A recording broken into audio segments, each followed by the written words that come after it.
দেশে বহু মানুষ আছে, বিভিন্ন জনের বুদ্ধিজীবী সহ বিভিন্ন জ্ঞানী ব্যক্তিবর্গ আছেন, বিভিন্ন শ্রেণী পেশার মানুষ আছেন, বিভিন্ন জন মানুষের বিভিন্ন মতামত আছে। আমরা সেই মতামতগুলো আলোচনা করব, সকলে সকলের মতামত উপস্থাপন করবেন, কিন্তু দিন শেষে যেই মতামতের পক্ষে সবচাইতে বেশি সমর্থন থাকবে সেই মতামতের ভিত্তিতেই আমরা দেশকে গড়ে তুলব, দেশকে সামনের দিকে এগিয়ে নিয়ে যাব।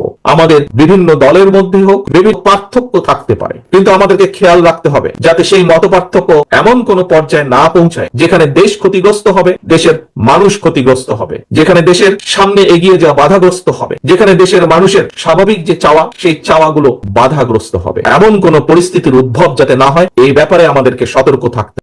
আপনারা যখন এতদূর কষ্ট করেছেন, কেন আপনারা এমন কাউকে সুযোগ দিবেন যে নিজের স্বার্থ হাসিলের জন্য আপনার এই কষ্টে পানি ঢেলে দিবে? কেন সেই সুযোগ আপনি দিবেন? কেন?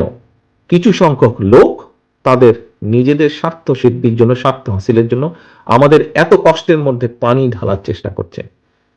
কেন আপনার পাশে বা পেছনের লোকটা সে যদি নিজের স্বার্থ হাসিলের জন্য এমন কিছু করে যা আপনাকে, আপনার দলকে বিতর্কিত করবে, কেন আপনি সেই সুযোগ দিবেন তাকে? কেন দিবেন? দেবার কি একটি কোনো যৌক্তিক কারণ আছে যে আপনি তাকে সেই সুযোগ দিবেন তার ব্যক্তি স্বার্থ হাসিলের জন্য? আমরা তো ব্যক্তি স্বার্থ নিয়ে এখানে কোনো আলাপ করিনি সারাদিন। কেউ কি কারো ব্যক্তি স্বার্থ নিয়ে এখানে সারাদিন আলাপ করেছেন? কেউ ব্যক্তি স্বার্থ নিয়ে আলাপ করেন? প্রত্যেকে আপনারা দেশ, দেশের মানুষের জন্য সারাদিন চিন্তা করেছেন, আলাপ করেছেন, কথা বলেছেন। আপনারা একটি কথা আপনারা বলেন যে ভাই, মানুষ বিএনপির দিকে তাকিয়ে আছে। ইয়েস, মানুষ যদি বিএনপির দিকে তাকিয়েছে, আপনাকেও তাকাতে হবে জনগণের দিকে, আপনাকেও তাকাতে হবে মানুষের দিকে।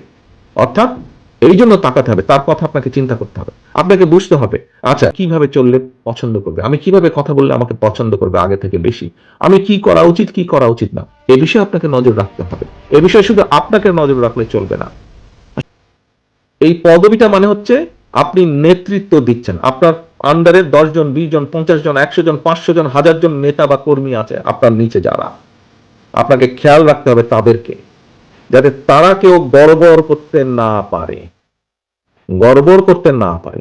একটা পরিবারে যেখানে 5 জন, 7 জন, 8 জন, 10 জন ভাই বোন থাকে, দুই একটা একটু দুষ্টু টুষ্টু থাকে, ওগুলোকে একটু টাইট দিয়ে রাখতে হয়, ওগুলোকে টাইট দিয়ে রাখতে হয় যাতে দুষ্টামি না করে, ওই পাশের বাড়ির আমটা যাতে ঢিলা না মারে, পাশের বাড়ি প্রতিবেশী যদি একটু একটু রাগী হয় তো অনেক সময় দুষ্টু ছেলেরা করে কি ঢিলা মারে রাখতে পারে।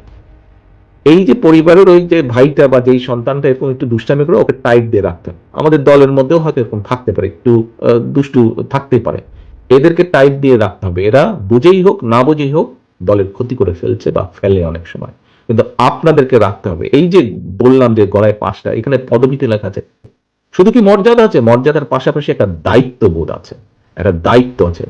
সহকর্মীবৃন্দ, আপনাকে সেই দায়িত্ব, এই পদটা লেখা আছে আপনার এই পাশের মধ্যে, এই দায়িত্বটা আপনাকে নিতে হবে, পালন করতে হবে, এবং এই দায়িত্বটা অনেক গুরুত্বপূর্ণ।